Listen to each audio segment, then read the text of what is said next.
ওসমান হাদি হত্যা নিয়ে আবারও চাঞ্চল্যকর তথ্য আমাদের সামনে আসলো। বাংলাদেশের রাজনৈতিক অঙ্গনে এক অবিস্মরণীয় সত্যের বিস্ফোরণ ঘটেছে। লেখক ও গবেষক মোর্শেদ শফিউল হাসানের একটি ফেসবুক পোস্টের মাধ্যমে বেরিয়ে এসেছে ওসমান হাদি হত্যাকাণ্ডের সেই ভয়াবহ নেপথ্য কাহিনী।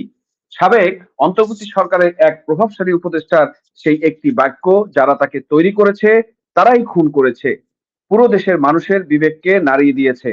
বাংলাদেশের রাজনীতিতে সত্য কখনো রূপকথার চেয়েও ভয়ঙ্কর হয়। আমরা এতদিন যে ওসমান হাদির হত্যাকাণ্ড নিয়ে জল্পনা কল্পনা করেছি, সেই হত্যাকাণ্ডের জট খুলতে শুরু করেছে। লেখক ও গবেষক মোর্শেদ শফিউল হাসান সম্প্রতি এক চাঞ্চল্যকর তথ্যের অবতারণা করেছেন। লাদেনের রাজনীতি কি শুধু সামনে থেকেই নেতাদের মঞ্চ, নাকি এর পিছনে রয়েছে অন্ধকার গভীর সুড়ঙ্গ, যেখান থেকে অদৃশ্য কিছু হাত পুরো দেশের ভাগ্য নিয়ন্ত্রণ করে বা নির্ধারণ করে? আজ আমি আপনাদের সামনে এমন সত্য নিয়ে হাজির হয়েছি যা শোনার পর ক্ষমতার আলিন্দে থাকা রাঘব বোয়ালদের পায়ের তলার মাটিও সরে যেতে পারে। ওসমান হাদি হত্যাকাণ্ড, হ্যাঁ, এই একটি নাম বাংলাদেশের রাজনীতিতে বেশ কিছু ধরনের বিতর্কের সৃষ্টি করেছে। বিভিন্ন রাজনৈতিক দল এই লাশটিকে পুঁজি করে নিজেদের আখের গুছিয়েছে, ক্ষমতার দাবার গুটি চালিয়েছে। কিন্তু আসল প্রশ্নটা ধামাচাপা পড়ে গেছে, ওসমান হাদিকে আসলে মেরেছে কারা? এই প্রশ্নের উত্তর এতদিন আমরা আন্দাজে খুঁজতাম, কিন্তু এবার সত্যটা সামনে এনেছেন স্বনামধন্য লেখক এবং গবেষক মোর্শেদ শফিউল হাসান, সদ্য বিদায়ী অন্তর্বর্তী সরকারের এক অত্যন্ত ঘনিষ্ঠ উপদেষ্টা, যিনি ক্ষমতার একেবারে কেন্দ্রে বসে সবকিছু দেখেছেন। তিনি নিজেই ফাঁস করেছেন এই হত্যাকাণ্ডের মূল রহস্য। তার এই একটি বাক্য পুরো দেশের রাজনৈতিক সমীকরণকে উলটপালট করে দিয়েছে। তিনি বলছেন, যারা তাকে তৈরি করেছে তারাই তাকে খুন করেছে। দর্শক, আজকের পর্বে আমরা এই বিস্ফোরক তথ্যের প্রতিটি শব্দ বিস্তারিত করার চেষ্টা করব। কোনো রাগঢাক না রেখে তীব্র প্রতিক্রিয়ার সাথে আমরা মুখোশ খুলে টেনে ছিড়ব এই অশুভ শক্তির।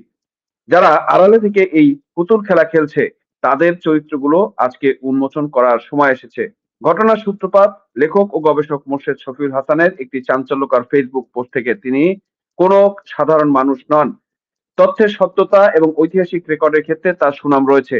তিনি তার পোস্টে লিখেছেন, তা আমরা খুব ভালো করে বুঝতে চেষ্টা করব। যা উনি লিখেছেন, বিএনপি সরকারের যেদিন শপথ গ্রহণ করে ঠিক তার ঘন্টা দুয়েক পর, অর্থাৎ একটি ক্ষমতা পালা বদলের মাত্র সম্পন্ন হলো, ঠিক সেই ক্রান্তি লগ্নে সদ্য বিদায়ী অন্তর্বর্তী সরকারের এক প্রভাবশালী উপদেষ্টার সঙ্গে তার একান্ত আলাপচারিত হয়। চিন্তা করে দেখুন, ক্ষমতার কেন্দ্রে থাকা সদ্য নামা একজন মানুষ, যার কাছে রাষ্ট্রীয় সব গোপন ফাইলের খবর থাকে, সেই সাথে গবেষকদের একটি দীর্ঘ সংলাপ। কথোপকথনের এক পর্যায়ে মোর্শেদ শফিউল হাসান সেই উপদেষ্টাকে সরাসরি জিজ্ঞেস করেন, আচ্ছা বলুন তো, ওসমান হাদিকে কে হত্যা করেছে? কোনো দ্বিধা নেই, কোনো কূটনীতিক চাতুর্য নেই, কোনো আমতা আমতা করে কথা বলা নেই। সেই প্রভাবশালী উপদেষ্টা বিন্দুমাত্র সময় নিয়ে সরাসরি উত্তর দিয়েছিলেন, যারা তাকে তৈরি করেছে তারাই খুন করেছে। ভেবে দেখুন এই একটি বাক্যের গভীরতা কতখানি। এটি কোনো রাজপথের স্লোগান নয়, এটি কোনো বিরোধী দলের সস্তা রাজনৈতিক অভিযোগ নয়, এটি রাষ্ট্রের সর্বোচ্চ নীতি নির্ধারণী পর্যায়ে থাকা একজন মানুষের দাপ্তরিক প্রতিধ্বনি। যে নেপথ্যের শক্তি মহল ওসমান হাদিকে রাজনৈতিক কিংবা পেশি শক্তির মঞ্চে আবির্ভূত করেছিল, তাকে একটা ব্র্যান্ড বানানোর চেষ্টা করেছিল, নিজেদের স্বার্থে ব্যবহার করেছিল, তারাই নিজেদের প্রয়োজন ফুরিয়ে যাওয়ার পর অথবা নিজেদের অন্ধকার রহস্য চিরতরে গোপন করার স্বার্থে তাকে এই পৃথিবী থেকে সরিয়ে দিয়েছে। দর্শক, আমরা একটু খবরটা এখানে দেখে আসি। হাদি প্রসঙ্গেও গোপন তথ্য ফাঁস, হাদির কারিগররাই খুনি, জানালো সাবেক উপদেষ্টা। ওসমান হাদি হত্যাকাণ্ডে বাংলাদেশ রাজনীতিতে আলোচিত ইস্যু। বিভিন্ন দল হাদিকে পুঁজি করে তাদের নিজেদের আখের গুছিয়ে নিয়েছে বলে অভিযোগ রয়েছে। তার হত্যাকাণ্ড নিয়ে চলছে চর্চা এবং প্রশ্ন উঠেছে। এবার সেই প্রশ্নের পালে নতুন করে হাওয়া দিলেন লেখক এবং গবেষক শফিউল হাসান। সম্প্রতি নিজের ফেসবুক পোস্টে তিনি এমন চাঞ্চল্যকর তথ্যের অবতারণা করেছেন। মোর্শেদ শফিউল হাসান জানান, বিএনপি সরকার যেদিন শপথ গ্রহণ করে তার ঠিক ঘন্টা দুয়েক পরেই সদ্য বিদায়ী অন্তর্বর্তী সরকারের এক প্রভাবশালী উপদেষ্টার সঙ্গে তার একান্ত আলাপ হয়। সে আলাপচারিতায় এক পর্যায়ে তিনি জিজ্ঞেস করেছিলেন, আচ্ছা বলুন তো, ওসমান হাদিকে কে হত্যা করেছে? এবং সাবেক এই উপদেষ্টা বিন্দুমাত্র দ্বিধা না করে সরাসরি উত্তর দিয়েছিলেন, যারা তাকে তৈরি করেছে তারাই খুন করেছে। অর্থাৎ যে অশুভ শক্তি বা মহল ওসমান হাদিকে রাজনৈতিক পেশি শক্তির মঞ্চে আবির্ভূত করেছিল, তারাই নিজেদের প্রয়োজনের রহস্য গোপন করার স্বার্থে পৃথিবী থেকে তাকে সরিয়ে দিয়েছে। পোস্টে গবেষক মোর্শেদ শফিউল হাসান স্পষ্ট জানিয়েছেন, সেই উপদেষ্টা যারা, তারা বলতে কাদের বুঝিয়েছেন তার বিস্তারিত ব্যাখ্যা তিনি দেননি বা চাননি। এমনকি বন্ধুর গোপনীয়তা রক্ষা করতে সাবেক উপদেষ্টার নামও প্রকাশ করেননি তিনি। তবে তিনি মনে করেন এই উত্তরটি আসলে প্রচলিত অনেক ধারণাই একটি দাপ্তরিক প্রতিধ্বনি। নিজের কোনো ব্যক্তিগত অভিমত না দিয়ে লেখক কেবল এই চাঞ্চল্যকর কথোপকথনের এক ঐতিহাসিক রেকর্ড সংরক্ষণ করেছেন তার পাঠকদের জন্য। দর্শক, এই যখন অবস্থা, আমরা সেই লোকের ফেসবুক স্ট্যাটাসটা একটু দেখে আসি। মোর্শেদ শফিউল হাসান তিনি বলছেন, বর্তমান বিএনপি সরকার যেদিন শপথ নেয় সেদিন শপথ গ্রহণ অনুষ্ঠানে ঘন্টা দুয়েক পর বিদেয়ী অন্তর্বর্তী সরকারের একজন প্রভাবশালী উপদেষ্টার সঙ্গে এক জায়গায় আমার সাক্ষাৎকার এবং মোটামুটি দীর্ঘ আলাপচারিতার সুযোগ হয়েছিল। মতবিনিময়ের এক ফাঁকে আমি তাকে জিজ্ঞেস করেছিলাম, আচ্ছা বলুন তো ওসমান হাদিকে কে হত্যা করেছে? বিন্দুমাত্র বিলম্ব না করে তিনি এক বাক্যে আমার প্রশ্নের সরাসরি এবং স্পষ্ট জবাব দেন, যারা তাকে তৈরি করেছে তারাই খুন করেছে। এই যারা এবং তারার ব্যাখ্যা অবশ্য আমি তার কাছে চাইনি, চাইলেও পেতাম কিনা সন্দেহ। বন্ধু স্থানীয় উক্ত সাবেক উপদেষ্টার অনুমতি ছাড়া এখানে তার নাম উল্লেখ করে আমি তাকে বিব্রত করতে চাই না। এমনিতেই সেটা উচিত হবে না। তিনি যদি কখনো কোথাও লেখেন বা বলেন তার আশায় থাকলাম। তবে অনেকেই সাধারণ ধারণার প্রতিধ্বনি যেন শুনতে পেয়েছিলাম সেদিন সদ্য বিদায়ী অন্তর্বর্তী সরকারের উক্ত প্রভাবশালী উপদেষ্টার জবাবে। শ্রোতা হিসেবে আমি এখানে কেবল একটি রেকর্ড রাখলাম এই বিষয়ে নিজের কোনো ধারণা বা অভিমত ছাড়াই। দর্শক, আপনি দেখলেন স্পষ্টভাবে উনি কিন্তু সেই কথাটা জানিয়ে দিল এবং এখানে কিন্তু স্পষ্ট উনি একটা কথা বলেছেন যে মোর্শেদ শফিউল স্পষ্ট জানিয়েছেন তিনি তার বন্ধুর গোপনীয়তা রক্ষা করতে সেই উপদেষ্টার নাম প্রকাশ করেননি।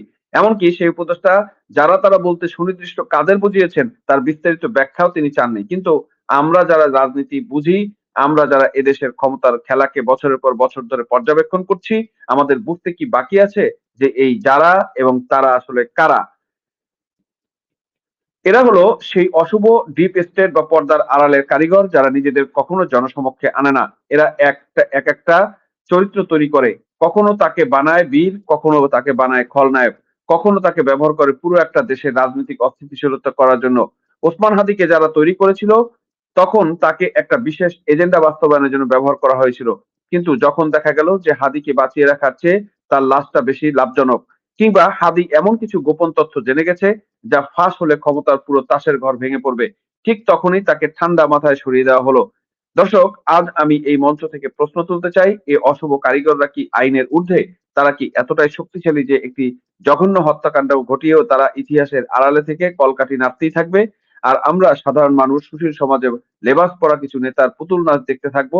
এই ভণ্ডামি আর কতদিন চলবে এই দেশে? এই হত্যাকাণ্ডের পর আমরা কি দেখলাম? ওসমান হাদির লাশটা যখন মাটিতে পড়ে আছে তখন বিভিন্ন রাজনৈতিক দল চিলের মতো উকি দিল এবং হাদির রক্ত শুকানোর আগেই সেই রক্ত দিয়ে নিজেদের রাজনৈতিক আখের গোছানোর প্রতিযোগিতা শুরু হয়ে গেল। একদল অন্য দলকে দোষারোপ করে রাজপথ গরম করলো, ভোট ব্যাংক ভারী করলো, জনসমর্থন আদায়ের সস্তা হাতিয়ার বানালো এই মৃত্যুকে। অথচ আজ সাবেক উপদেষ্টা এই ফাঁসের পর পরিষ্কার হয়ে গিয়েছে যারা আজ হাদির জন্য সবচেয়ে বেশি মায়া কান্না কাচ্ছে, হাদির মৃত্যুর পিছনে হয়তো তাদেরই কোনো না কোনো অংশের হাত ছিল। এই নোংরা লাশের রাজনীতি বাংলাদেশের মানুষকে আর কতদিন দেখতে হবে? মোর্শেদ শফিউল হাসান নিজে কোনো ব্যক্তিগত অভিমত না দিয়ে কেবল এই চাঞ্চল্যকর কথোপকথনের একটি ঐতিহাসিক রেকর্ড সংরক্ষণ করেছেন। তিনি একজন গবেষকের দায়িত্ব পালন করেছেন, কিন্তু একজন রাজনৈতিক বিশ্লেষক হিসেবে এই দেশের একজন সচেতন নাগরিক হিসেবে আমার এবং আপনার দায়িত্ব কি? আমাদের দায়িত্ব হলো এই প্রশ্নটা জেয়ে রাখা এবং এর নেপথ্যের কারিগরদের দিকে আঙ্গুল তোলা। যারা মনে করেন লাশ ফেলে তারা পার পেয়ে যাবেন তাদের মনে করিয়ে দেওয়া যে ইতিহাসের সত্য একদিন না একদিন দেয়াল ভেঙে বাইরে আসবেই। আজ সাবেক উপদেষ্টার মুখ দিয়ে যা বের হয়েছে তা প্রচলিত অনেক সাধারণ ধারণায় একটি প্রাতিষ্ঠানিক সিলমোহর মাত্র। কিন্তু বিএনপি সরকার এখন ক্ষমতায়, তারা শপথ গ্রহণের মাত্র ২ ঘন্টার মাথায় এই তথ্য আদান প্রদান হয়েছে। নতুন সরকারের কাছে আমাদের স্পষ্ট দাবি, ওসমান হাদি হত্যাকাণ্ড প্রকৃত বিচার আপনারা করতে চান, তবে সামনে খুনিদের ধরা ধরার চেষ্টা করুন এবং তার রহস্য সামনে নিয়ে আসুন। ওই যে সাবেক উপদেষ্টা বলেছেন যারা তৈরি করেছেন সেই তৈরিকারক মাস্টারমাইন্ডদের খুঁজে বের করুন। যদি আপনারা তা না করেন তবে দেশের মানুষ ধরে নেবে আপনারা এই পুতুল নাচের অংশ। আপনারাও চান না আসল সত্য সামনে আসুক, কারণ সত্য সামনে এলে অনেক বড় বড় মহলের মুখোশ খুলে যাবে, অনেক বড় বড় রাজনৈতিক কেরিয়ার ধ্বংস হয়ে যাবে। কিন্তু আমরা কিন্তু দমে যাব না। মোর্শেদ শফিউল হাসান যে ঐতিহাসিক রেকর্ড সংরক্ষণ করেছেন তা আজ বাংলাদেশের প্রতিটি নাগরিকের কাছে পৌঁছে দিতে হবে। সাধারণ মানুষকে জানাতে হবে যে তারা যাদের নেতা ভাবছে তারা আসলে কোনো অদৃশ্য শক্তির হাতের পুতুল মাত্র। ওসমান হাদির হত্যাকাণ্ড কোনো বিচ্ছিন্ন ঘটনা নয়, এটি আমাদের রাজনৈতিক ব্যবস্থার ভিতরে ক্যান্সারের স্পষ্ট রূপ হিসেবে দেখা যাচ্ছে। দর্শক, যারা তৈরি করেছে তারাই খুন করেছে। সাবেক উপদেষ্টার এই একটি বাক্যই আজ বাংলাদেশের রাজনীতির ইতিহাসের গতিপথ বদলে দেওয়ার জন্য যথেষ্ট। হাদিকে পুঁজি করে যারা এতদিন রাজনীতি করছেন তাদের মুখে আজ চুনকালি পড়েছে। এখন সময় এসেছে আমাদের সচেতন হওয়ার, পর্দার আড়ালে এই খুনিদের, এই কলকাঠি নাড়া অশুভ শক্তিকে সমাজ এবং রাষ্ট্র থেকে বয়কট করতে হবে। দর্শক, আপনারা কি মনে করেন এই যারা এবং তারা আসলে কারা? কার দিকে ইঙ্গিত করছেন সাবেক সেই প্রভাবশালী উপদেষ্টা? কমেন্ট বক্সে আপনাদের যুক্তি এবং বিশ্লেষণ আমাদের জানাবেন। ভিডিওটি ভালো লাগলে এই সত্য বার্তাটি সবার মাঝে ছড়িয়ে দিতে এখনই লাইক এবং শেয়ার করুন। এই চ্যানেলে নতুন হলে সাবস্ক্রাইব করে আমাদের পাশে থাকুন। আজ বিদায় নিচ্ছি। দেখা হবে অন্য কোনো বিস্ফোরক পর্বে। ততক্ষণ ভালো থাকবেন, সুস্থ থাকবেন এবং নিরাপদ থাকবেন।